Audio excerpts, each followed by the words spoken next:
You're listening to Change Your POV Podcast, episode 21. I'm walking up a little ways and everything, doing my thing, and I turn around and you were nowhere to be found, and the truck started pulling onto Pluto. You guys left me behind. I had to yell at Hertz to tell you guys to stop so I could jump back into the truck. So there was that one. How the hell did we get you? I don't know. Hilarious. Now it's funny as hell now. But you're just like shitting bricks and hell start yeah. driving away. I'm running towards the truck, telling Luke to stop.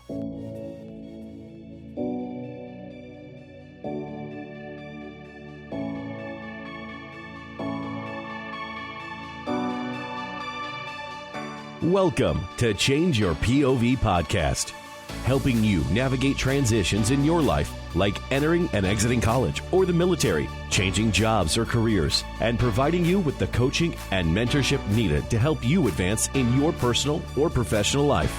Sometimes all you need is to change your point of view. Now, here's your host, Eddie Lazary.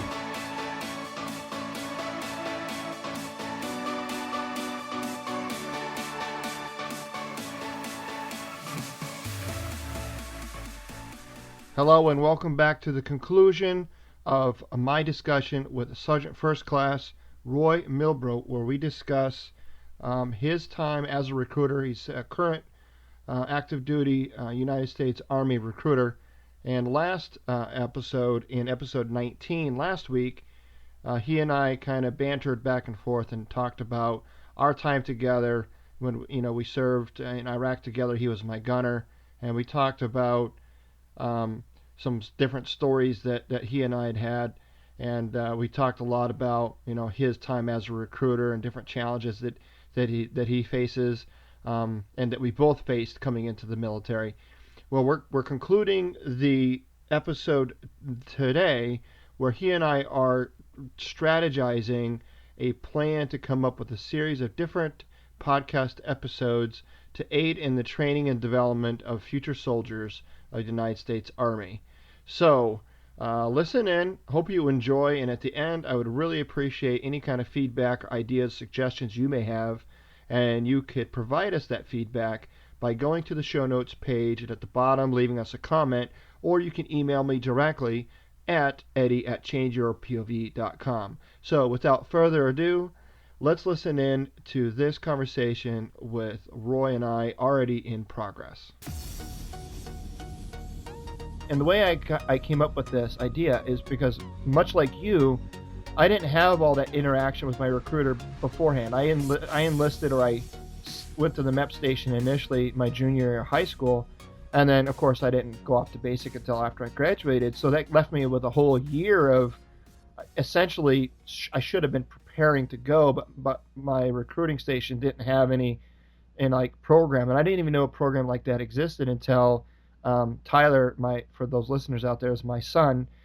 His best friend joined the Navy right out of high school a couple of years ago, and he was telling me about he went and he joined. He did the MEP station, all that, but he joined a year in advance like I did. Mm-hmm. And he'd come over to the house all the time, and he was all excited. We would talk about military stuff, and he'd be like, "Well, I got to go to this thing Thursday night." And I'm like, "What are you talking about?"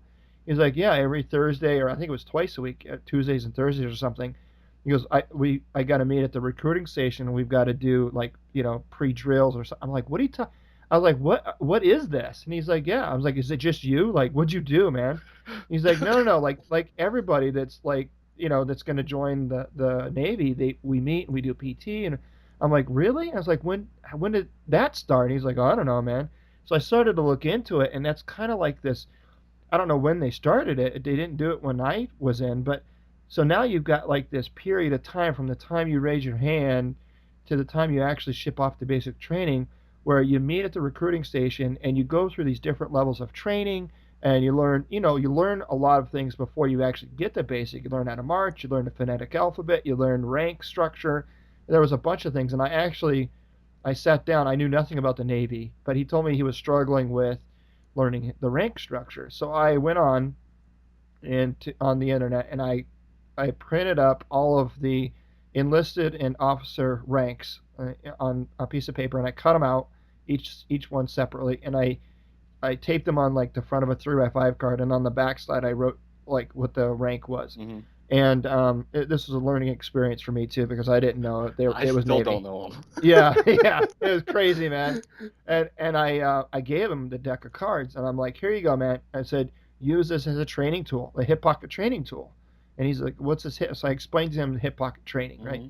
It's something you can always have with you that you can just pull out and just keep yourself up to speed or learn something. And so I gave him these deck of cards, and he used them, and he came back and he says, dude, man, you didn't have to do that. That meant so much to me. That helped me so much, because when I was, in the crapper or whatever, I'd pull these things out and I'd go through them. Or when I would, have some downtime or whatever, I'd go through them. And then when I went to the recruiting station and got quizzed, I knew the rank structure, Right. and I did the same thing with like the phonetic alphabet. And so I'm like, wow, this is really kind of a neat concept. And so I was trying to think, I helped him out, but I'm thinking, now that I have this platform with the website and with the podcast, I'm like, what can I create that's evergreen, right? Evergreen meaning it's, even in winter, it's like pine needles, it's still Right, green right. no matter what the season is. For listeners out there that are confused about what evergreen is, what are some episodes that we can create as kind of a library of evergreen content to aid in the guys and gals that are joining the military? And so I thought of you, obviously, for very obvious reasons. I know some Marine Corps recruiters we could probably do this with at some point, but I wanted to start where we can make the most impact.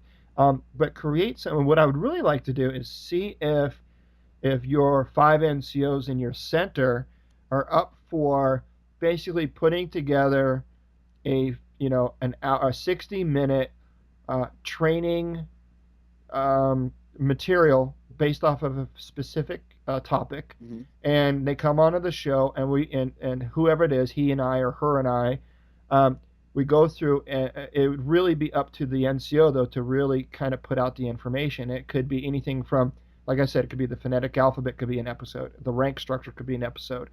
Each topic could have, like you talked about, like sexual harassment, like all these things that they have to know anyway. Mm-hmm. Kind of create these episodes and name them appropriately.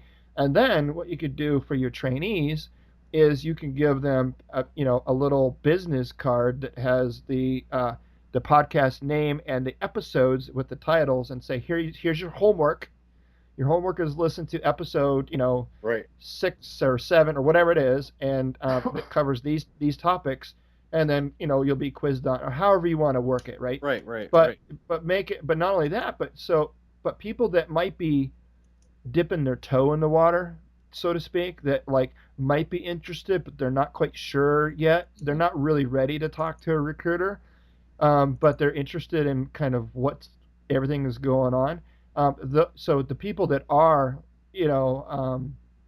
going through this program, they're, like you said, earlier in the cast, it's about word of mouth. Right. So all of a sudden now they're going through these trainings and they're listening to these episodes. They're going to share it with their friends, and now their friends have a way to get a peek behind the curtain, so to speak, without having to talk to a recruiter. Do you know what I mean? Right. And it might pique their interest enough to finally say, okay, that sounds cool.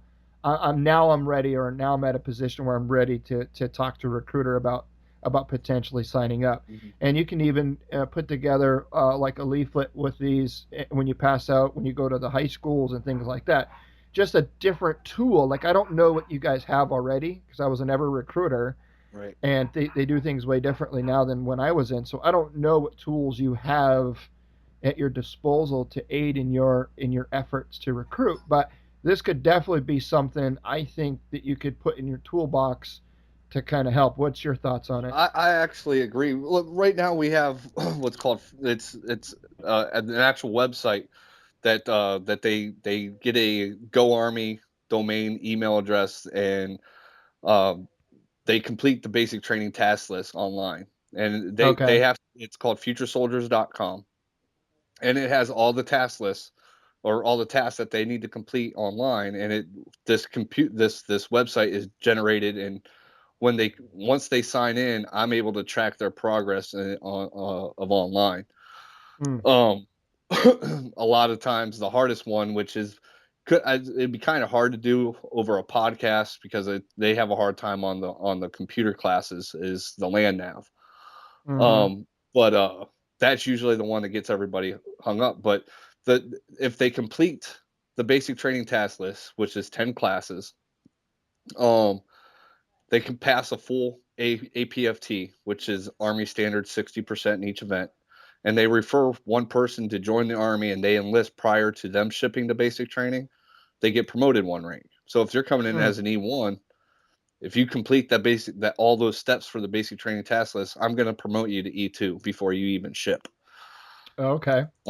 But hearing with what you were saying, as far as a tool, as having somebody that's kind of dipping out there, and even the ones that are in the Future Soldier program that are maybe possibly catching it as we're training it face in live with them on Wednesdays or Thursdays, but they forget some stuff that was being mentioned. I think the podcast could be something that they could refer to, as far as, okay, this is the step.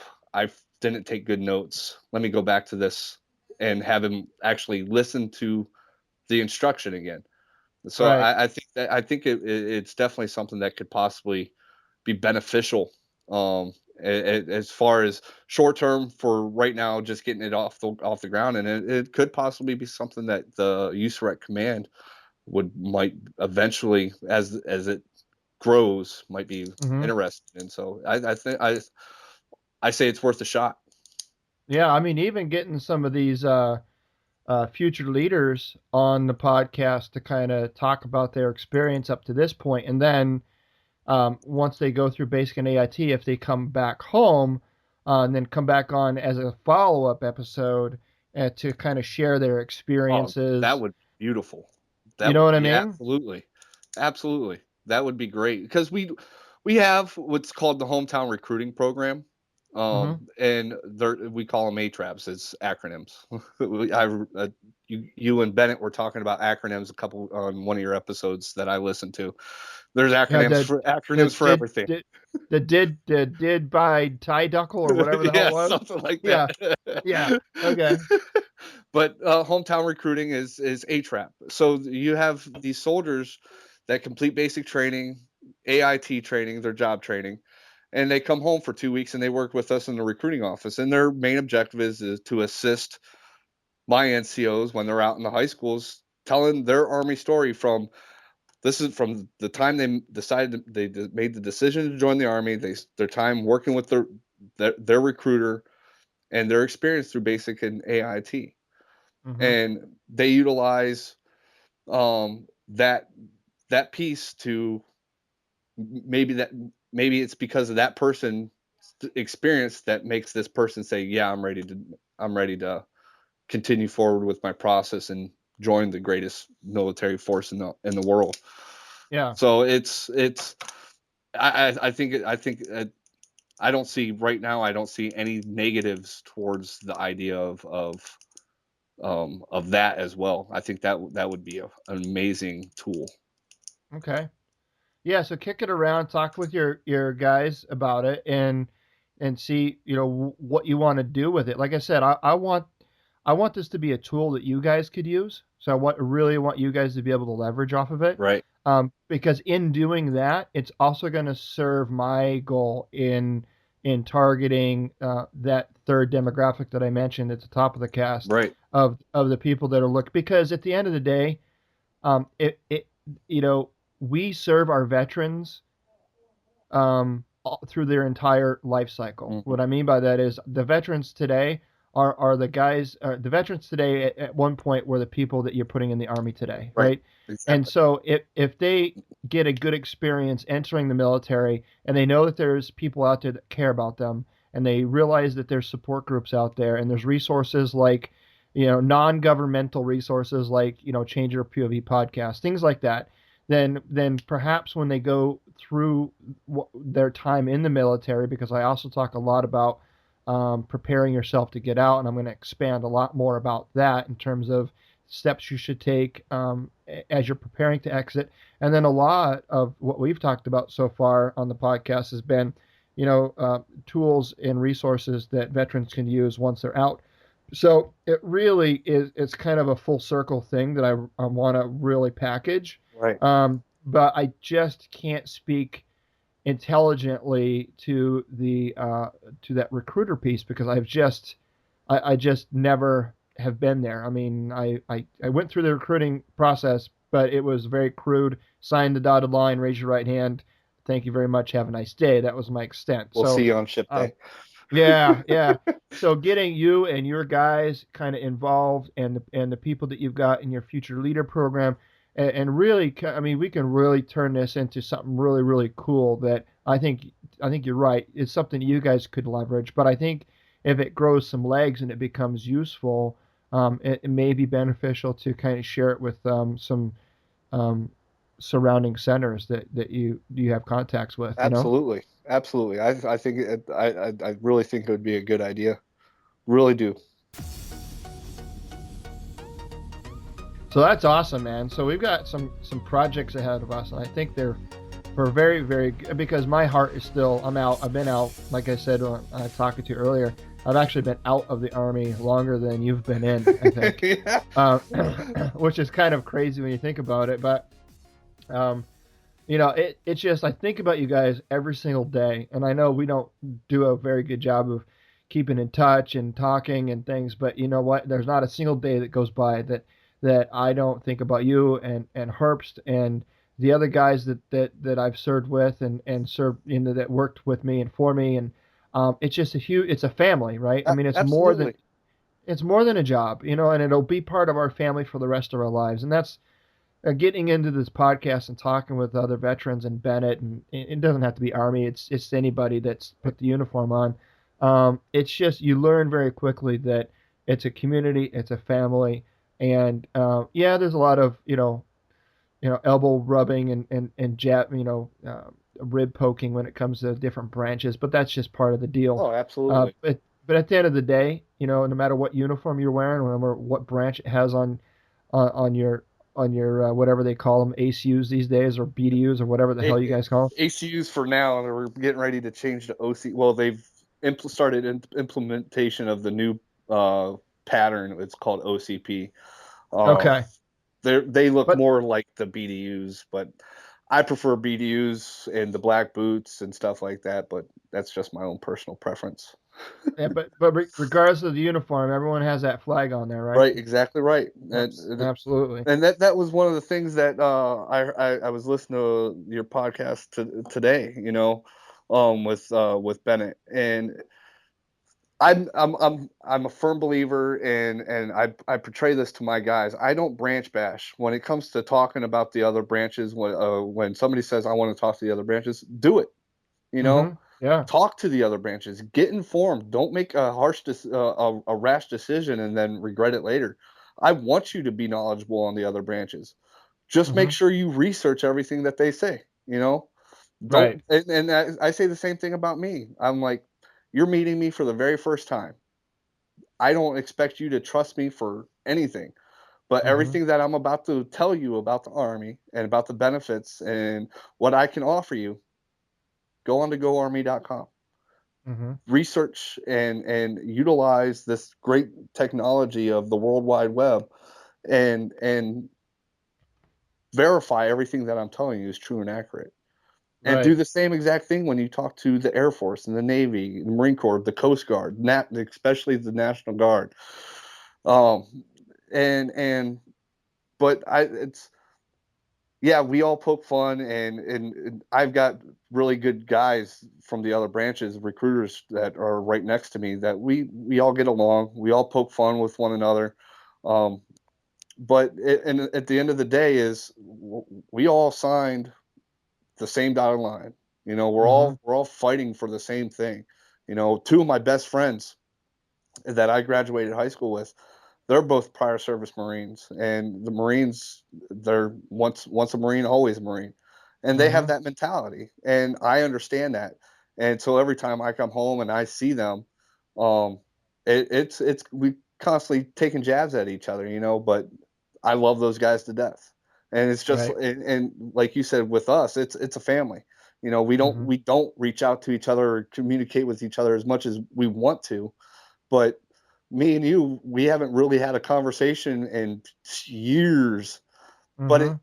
as soon as I picked up the phone, it was like it was nothing. We just picked up where we left off. You know, there is no Exactly. Yeah. hesitation, and it is when we did over Veterans Day weekend, we did that thing down in Virginia, hiking trip. There was Yep. all it was me, Martinez, Herbst, and Loans. It was and Provost, and all of us got together, and we hadn't seen each other since 2005. I saw Mhm. Herbst in 2007, but the others I hadn't seen since once we got back, everybody got out. Mhm. So, but when we all got together, it was like it was just yesterday that we saw each other, and Right. that's the mentality that we have. If Sartor were to call me right now and said, "Hey, man, I need you," I would talk to my wife, and I'd be on the first thing smoking out to Arizona. Mhm. And that's just the camaraderie and the brotherhood that because we've experienced something.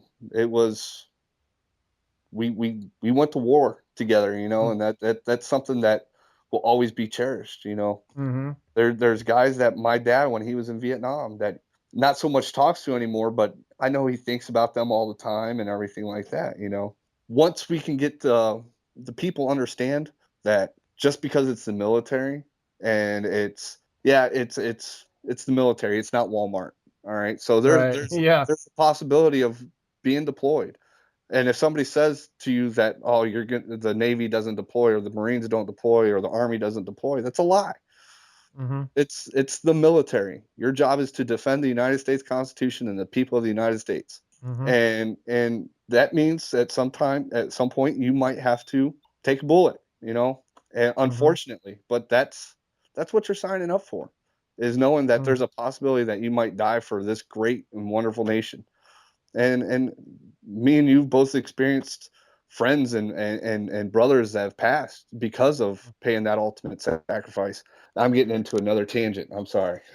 No, no, it's all good, man. it, No, go it, it, ahead. it frustrates me because and this is there are experiences that I've had to endure with recruiting is that recruiters, one, are going to only tell you what you want to hear, and that's not the case. Two, my son and my daughter is not good enough or is not going to join the army. They don't need to be or don't deserve to be in the army, or they're better than the army. Well, why is Mhm. it okay for me to do it, and why is it okay for my family to deal with the hardships, but you or your daughter or your son or your husband or wife is exempt from that?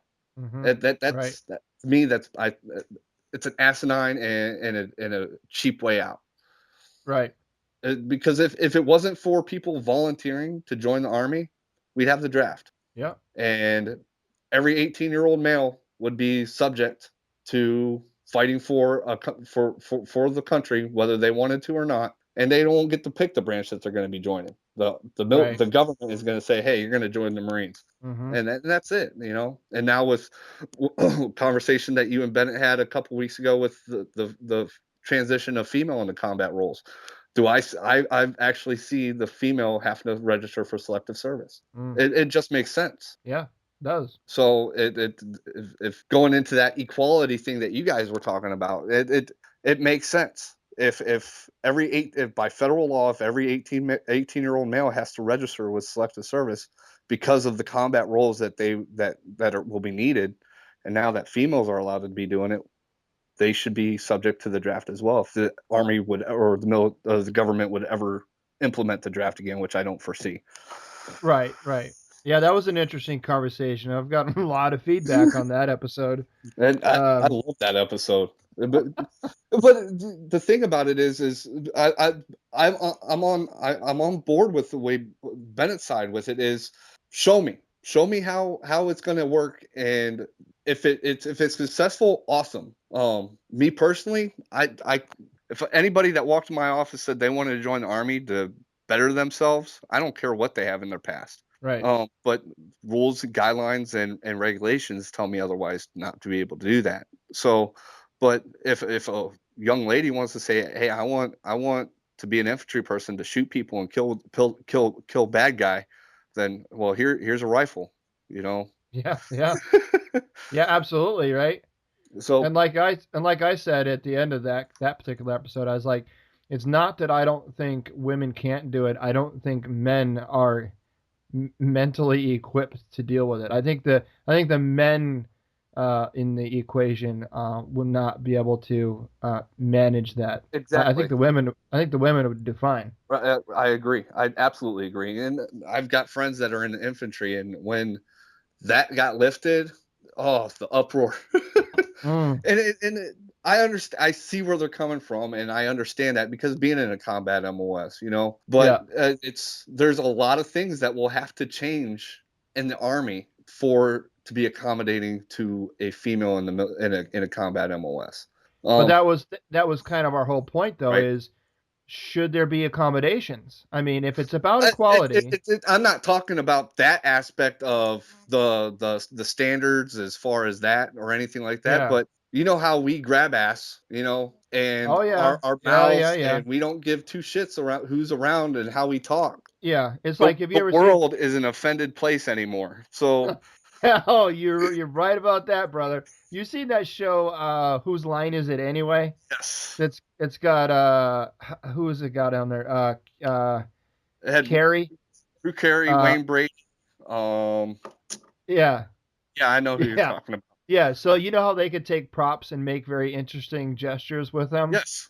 So can you tell me what you can do with a blow up Christmas tree in the middle of Baghdad, Iraq in 2005? Oh, there's so many things. Shit, just jump Ah. of a artillery gun. So, but yeah, that I mean, to your point, But right? I that mean, that there's that this. type of stuff would have to cease Yeah, because but a see, lot but more, see, but that's what builds the esprit de corps, doesn't it?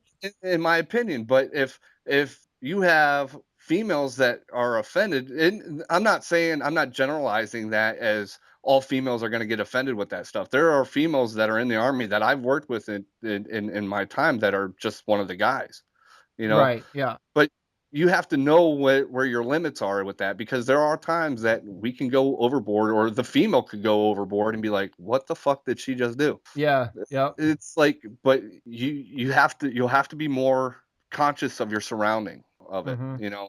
And Yeah. I'm not saying that that's a good thing or a bad thing, but like you said, it builds that esprit de corps camaraderie that we're able to joke around like that you're putting a new type of mix into it, and everybody, like I just said, everything offends everybody now, Yep. to where you did pretty much have to stop. Yeah. Yeah. There was a Facebook post that went around at the end of 2015, and it said, in those Facebook posts, it says, in one word, describe 2015, and I responded with offended. That's exactly the way it is. Yeah.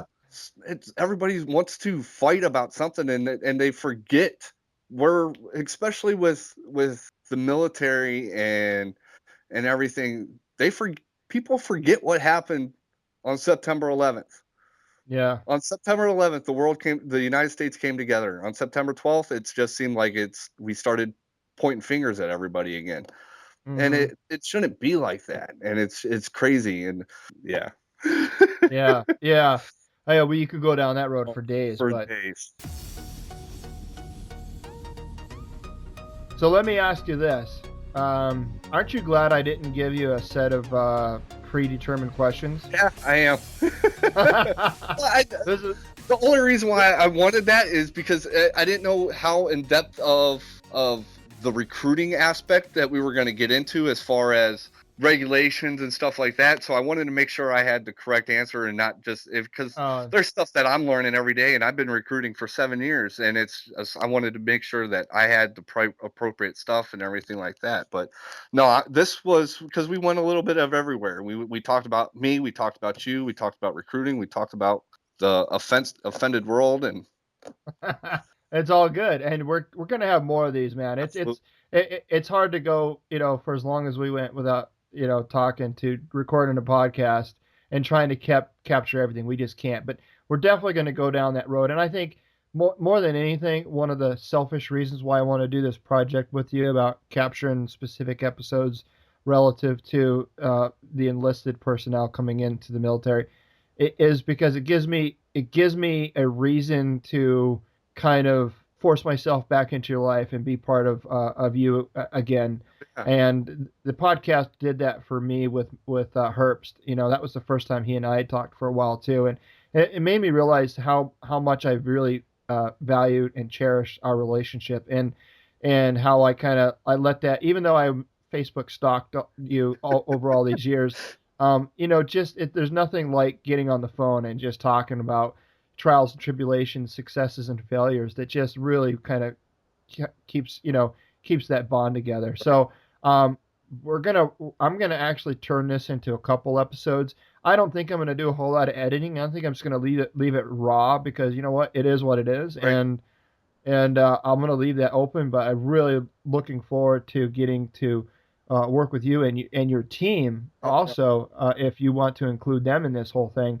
And not only that, but really, I really look forward to the episodes where we'll be able to talk to kind of the before and after with the young recruits if they have an opportunity to come back to hometown and come on the podcast. And I can even record an episode with them if they don't come home to their hometown just over Skype like we're doing. Right. So Right. you could pitch that, and if it starts to become something that's beneficial, we can even reach out to your brothers and sisters to the left and to the right, in the Navy and the Marine Corps, and maybe see if this is something that they might want to do with their branches as well. Like you said, it's not about what branch you're in. It's about it. This is a family, right? Right. And everybody needs to be informed and has a right to be informed, to be educated, and make right decisions because it's a big decision that you're making joining the military. It's not like buying a car. If you don't like your car, you go return it, you get another one, or you get your money back. Joining the military, it's a commitment, and you have to make sure that you're making the right decisions for the right reasons. Yep. Not just for yourself, but for that poor ass NCO that's going to be stuck with your ass going to Iraq, right? Yep.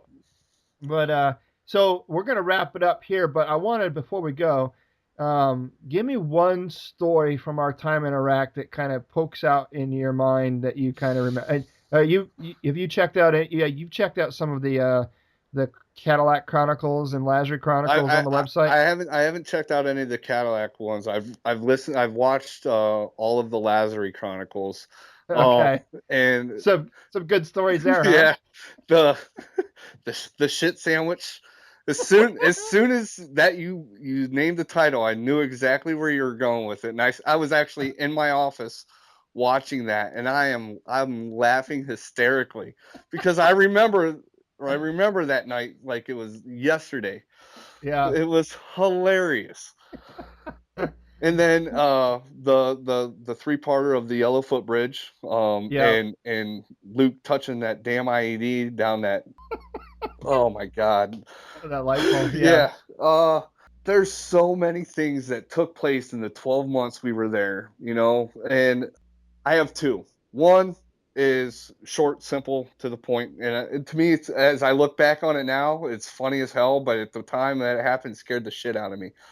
But we were down by the Yellowfoot Bridge. We were doing a night patrol, and we had just gotten the new guy mid-tour, Zellers, I think that's what his name was. Oh yeah. Oh Jesus, that's a whole nother podcast Oh my right there. God. Hell yeah, man. Don't get me started down that one. Oh my God. But he ended up replacing Luke as the driver. And so Luke would ultimately be just a dismount. But this night, me and Luke switched places, and he was up in the gunner's hatch, and I was just sitting there waiting to say, hey, let's get out and clear some area or whatever. So we get down to the Yellowfoot Bridge, and on the west side of the south of the footbridge was a little street that right before the bridge you could turn right and head south to follow along Pluto. And so we pulled down in there, and me and you got out, and I'm walking up a little ways and everything, doing my thing, and I turn around and you were nowhere to be found, and the truck started pulling onto Pluto.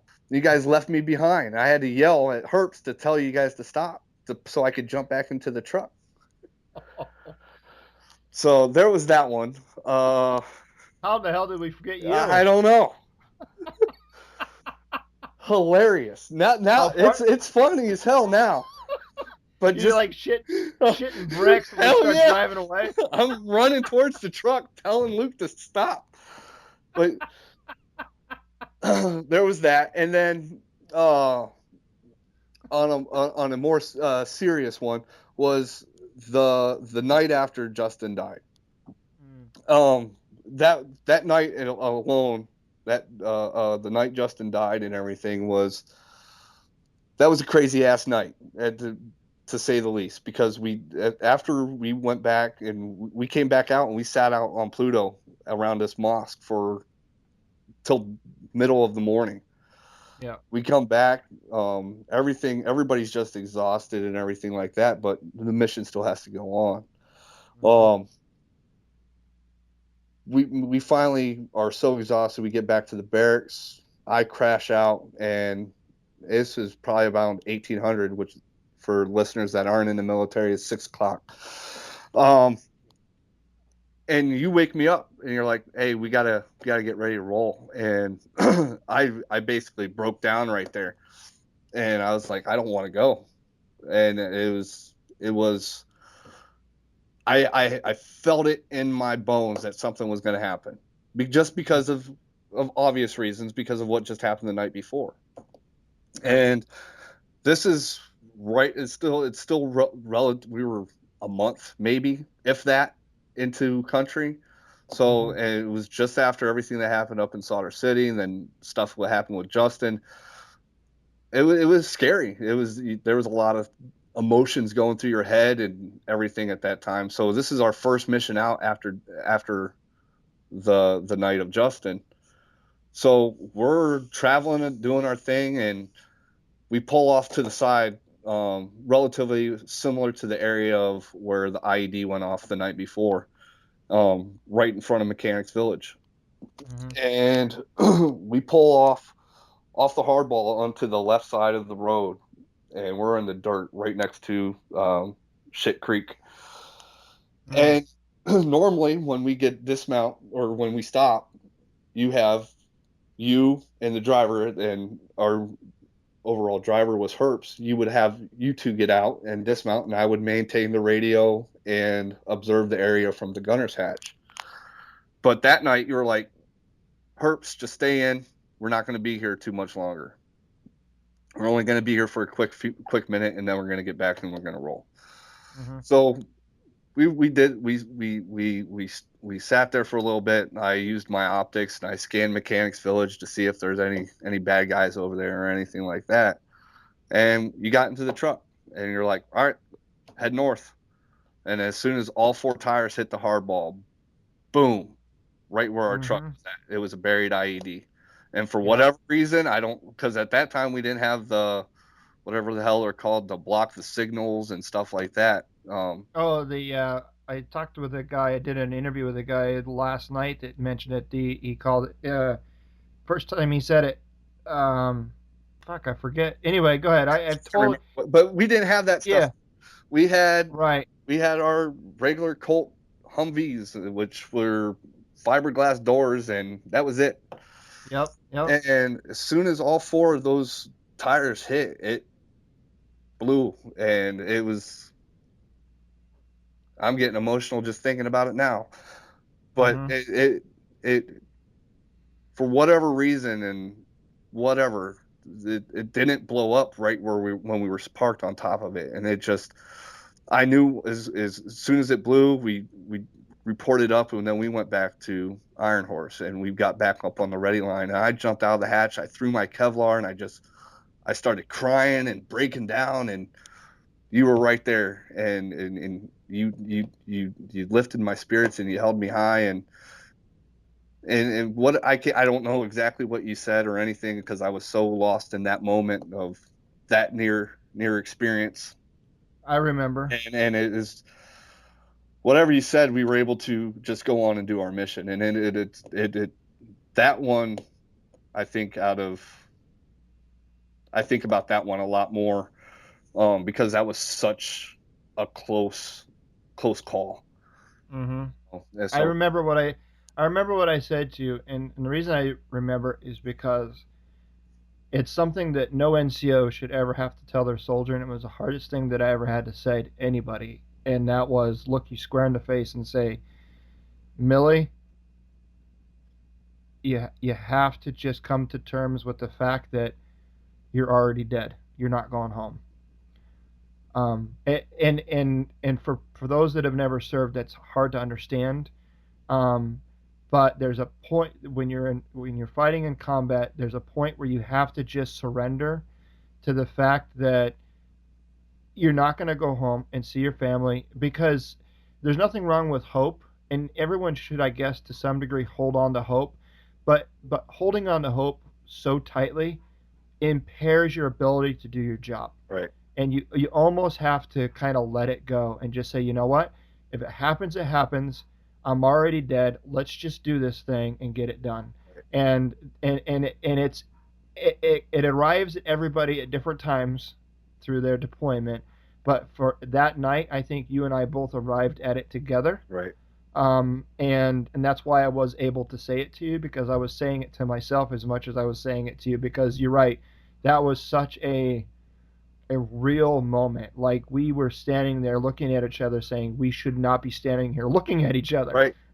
We should be in a freaking body bag right now. You know what I mean? Yeah, And I mean, on one hand, it was kind of exhilarating to know you cheated death, but it was humbling to know that you cheated death. right, and, right, and to have those very extreme conflicting emotions is very, very tough to explain to somebody that's never been there. right, right, Um, but to look at you and say, you know what, you just have to realize you're not going home, you're not leaving Iraq, you're dying here, and the sooner you come to that realization, the sooner you'll be able to get back in onto that saddle and back onto that horse and get out there and do your job. So you know what? As much as this sucks right now, like we got to go. right. We still have We're 11 months of this. That's right. But We had to go. We had to go back out that night. yeah, absolutely, we did. And the thing about it is as unfortunate as it is, and I still deal with Justin on a daily basis. So Me too. so but having those two incidences so close together, I think it was more beneficial in the long run because we were so new into our deployment and it was our first time really experienced this type of stuff, and it all compiled together because the 12 months for the BRT was absolute hell. Yeah. And it's, I think, as far as for me, having that experience so close to the previous night, Yeah. it kind of is like exactly what you said is, hey, we're doing this. Just you don't think that you're going home, And like I said, I don't remember what you said until just right as you said it now. But that makes sense, And that is a mentality that you have to have, And it's unfortunate, but it is. It's especially if you're playing the role of a combat MOS, that knowing that you are going to be in the suck every single day of your deployment. And those are the things that you just they can't teach you at basic or AIT, right? No hip pocket training is going to prepare you for that. That's something that you have to live through and experience to really fully understand and appreciate. Right. Absolutely. And it definitely makes you appreciate life a lot more. And it does, and it makes you appreciate the people that you went through that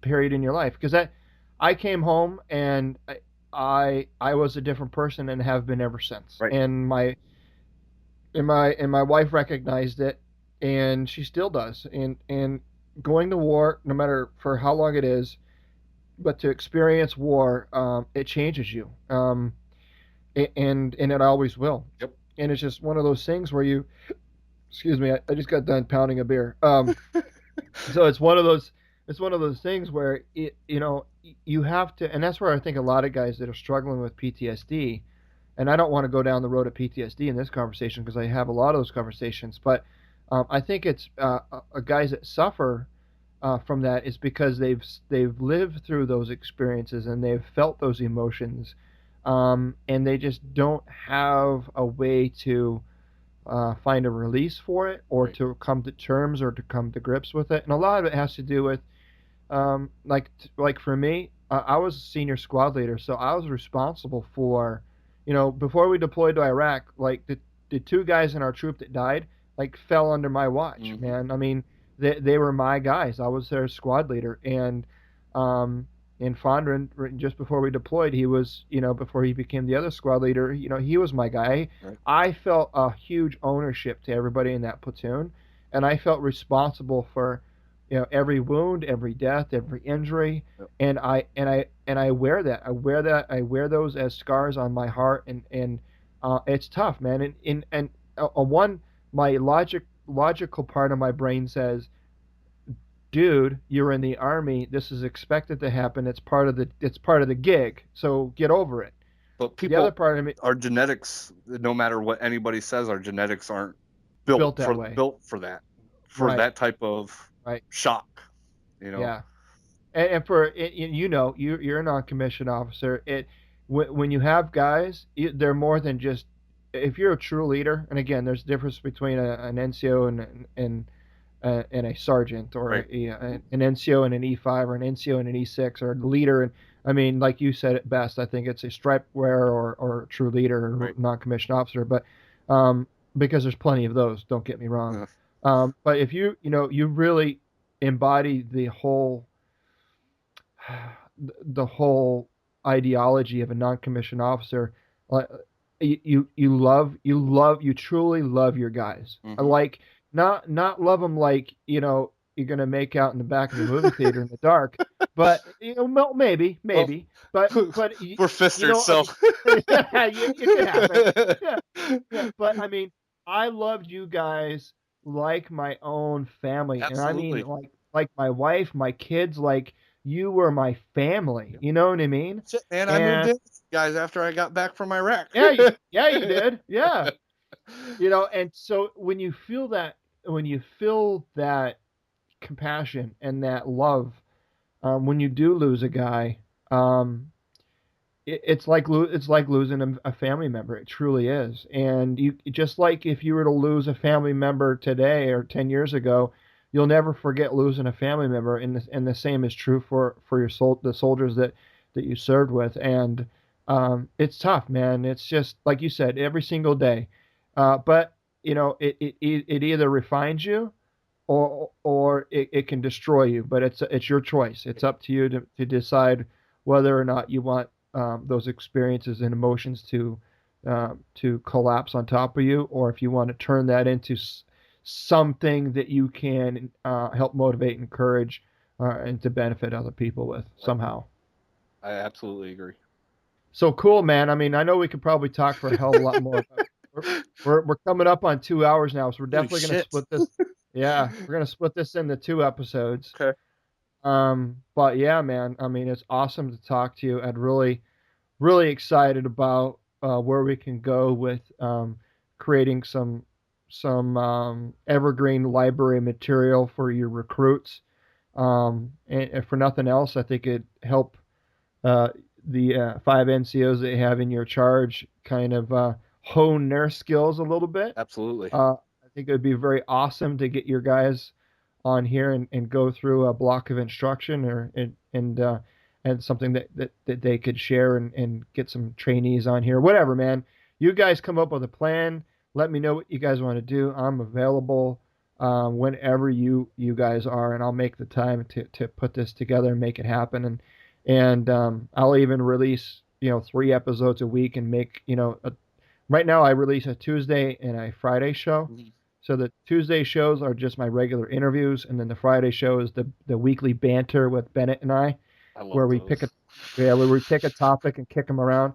But if we want to do this, we could definitely put together like a third release per week, where Yeah. it's specific just towards this. It could be a Monday or Wednesday or a Thursday release, and we can even title it something different, call it something different, whatever we want to do, man. Um, but I just think that we just could have a full embodiment of information that could be hugely beneficial to those that are going to join, or those that are considering or contemplating joining. And not only that, but parents of these kids could listen into this stuff too, Absolutely. and get a better sense for what their kids might be, getting themselves into. You know Right. what I mean? Right. Absolutely. Because ultimately, even in it's not even so much the 17, 18-year-olds. There's 26-year-olds that still go to their parents for advice. I was 20 Sure. when I joined, and I made sure I talked to my family and my influencers um, before I made my final decision. Mm-hmm. So Yep. I think that would be an awesome tool for them to have. Right. Nice. And tell your wife I said hi and thanks for allowing me to steal some time away from her to do this. Because, it's all about sacrifice, and she's sacrificing, giving up some time for me, and I appreciate that. Yep. And She appreciates you too. She knows all about you and everything. So she was totally cool. I told her when we finalized the time and date for this, she's like, "All right, cool." So, yeah, like I told you today, I was like, we're traveling home to visit our family, so she's been out in the other room visiting with her aunt and uncle and everything. So yeah, this is cool. totally cool, man. Nice. All right, brother. Hey, man, thanks a lot, and I look forward to catching up with you, and let me know what you want to do, and we'll get the ball rolling on this. Hell yeah, man! It was great talking to you too, man. Tell Heather and the kids I said hi. I don't. The kids probably don't even remember me, but Well, Tyler does.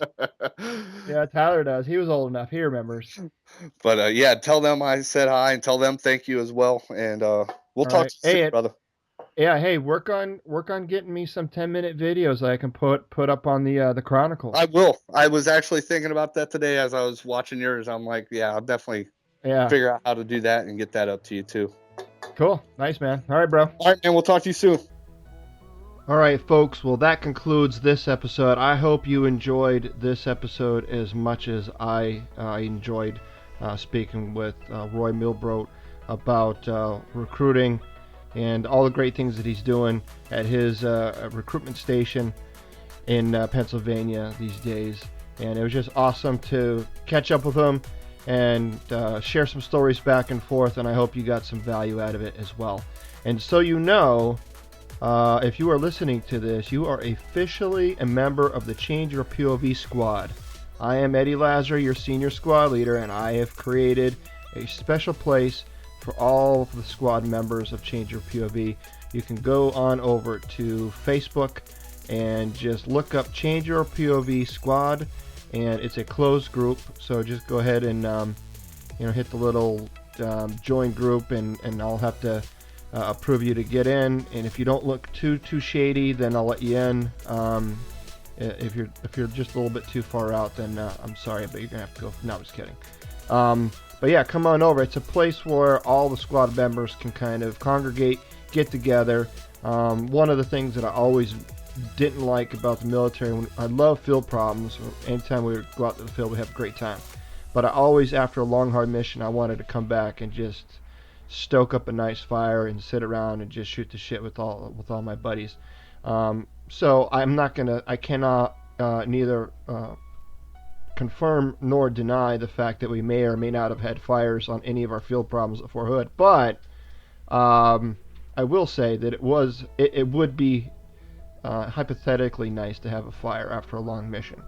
So that's what you get when you come over to Change Your POV squad. Is you've got the little headquarters tent where you can hop in there, grab some cold chow, some coffee that you can stand a spoon up in, all the good stuff. And then you can come on out and sit around the fire and just shoot the shit with everybody. It gives you a chance to interact with everybody that's been a guest on the show. And maybe if you're interested in becoming a guest of the show, come on and say hi. Let me know what your story is, and maybe we could set something up. So again, that's Change Your POV Squad over on Facebook. Thanks again for this great episode. You can find all the show notes for this episode over at changeyourpov.com/episode 21. Never miss an episode. Hit subscribe on your podcast player of choice. We've got a lot more great content headed your way. And if you want to reach out to me directly, you can go to my email address at eddie@changeyourpov.com, or again, head on over to our new squad site. That'd be awesome to see you over there. Until next time.